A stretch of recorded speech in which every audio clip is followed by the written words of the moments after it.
పిల్లలు అంటున్నారని వచ్చేసామండి. ఇక రాజమండ్రి పై నుంచి రైలు కింద నుంచి లండన్ నుంచి లడికిన రాత్రి వచ్చేసానండి. నేను వస్తా జరగాలి మీ కోరికని గుమ్మడికాయ అంత బంగారాన్ని తీసుకొస్తుంటే కుక్క ముట్టుకోకుండా కుక్క తోక ముట్టుకుంది విజయవాడ బస్ స్టాండ్.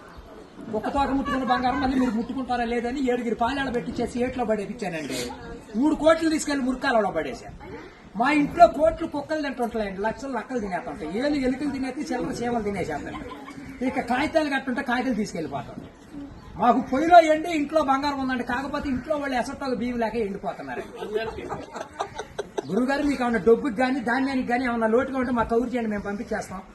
మా అడ్రస్ మండలం మధ్య యాగారం, దాని పక్కనే ఉండదండి, మల్లెడికి పక్కన పిల్లడికి మా ఊరు.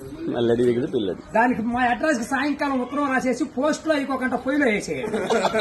మీరు పరిగెత్తుకుంటూ వచ్చేసి పంటకాల ఒక 10 నుంచోండి, నేను 3 మురికాలలోకి అందించేస్తా డబ్బు. పగిలిపోయిన వాడి మీద వచ్చేస్తాను 10 కోట్లు మరి డబ్బు. అక్కడ బుట్టతో తీసి తట్ట మీద ఆరబెట్టుకోండి. అప్పుడు నేను చదువులో కాడ బాగా పాస్ అయ్యామండి. నేను చదువు సంకల వరకు చదివానండి, గుడింతాలు గుండెల దాకా వచ్చేసి పాఠాలు పాదాల వరకు వచ్చేస్తే ఇంగ్లీష్ ఈదులు అమ్మడ పరిగెట్టేసింది. చదువు ఎక్కువైపోయి అబ్బాయి గారి సంతకం పెడతాం మర్చిపోయాను.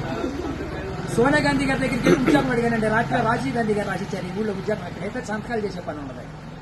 ఈ ఊళ్ళో ఉద్యోగం రాసాక ఒక పని దొరికిందండి. ఈ మధ్యన ముసలి వాళ్ళంతా ఉండకూడదని పొద్దున్న మా డిపార్ట్మెంట్కి ఆర్డర్ వచ్చింది.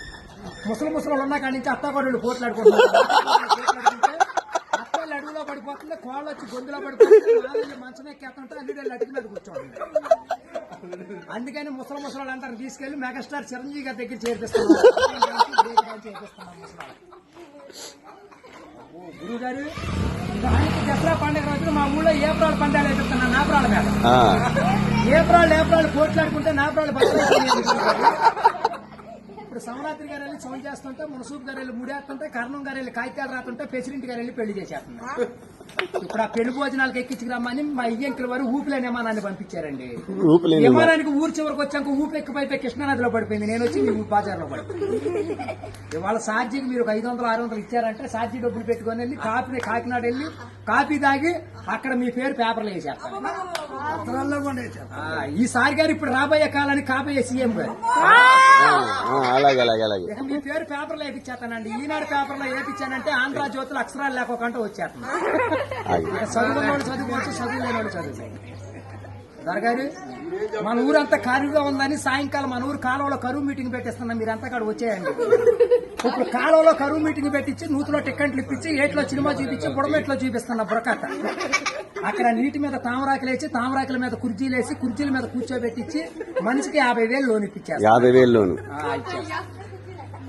దొరగారు ఇప్పుడు మాకు 7 అంతస్తుల మేడ, 25 పాడిగేదలు, 10 మంది పాలేళ్లు, 7 దున్నపోతులు ఉంటాయండి మా ఇంట్లో.